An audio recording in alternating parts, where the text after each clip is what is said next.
Dobro je, da starši zaznajo razliko med običajno zaskrbljenostjo ob vrnitvi v šolo in tesnobo, ki zahteva več pozornosti, poudarja Mišo Pavlović z Novomeškega nacionalnega inštituta za javno zdravje.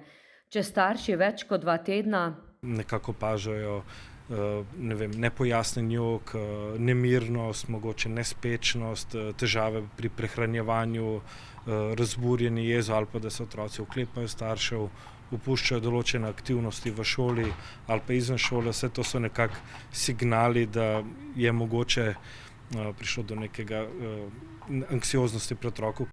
zato potrebuje še več razumevanja in podpore.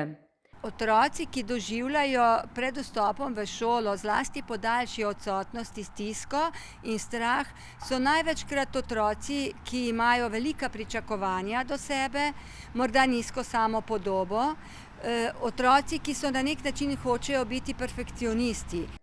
To pa je pogosto povezano s tesnobnimi občutji. Dostikrat starši zanemarimo in rečemo, saj to ni nič takega, če se zopet po daljši odsotnosti vračaš v šolo. Za otroka pa je neka sprememba in treba mu je pokazati, da ga razumemo, da verjamemo, da mu je v tistem danem trenutku težko.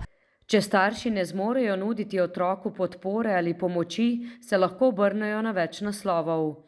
Program Mira, nacionalni program duševnega zdravja za leto 2018 do 2028 je v bistvu ustvaril zelo dobro spletno stran, ker je zemljevid virov pomoči, tam je gor več kot 900 virov pomoči, na katere v bistvu se lahko ljudje obrnejo. Seveda tja, kjer bodo čim prej deležni pomoči. Čakalne dobe za strokovnjake s področja duševnega zdravja so namreč dolge, predolge.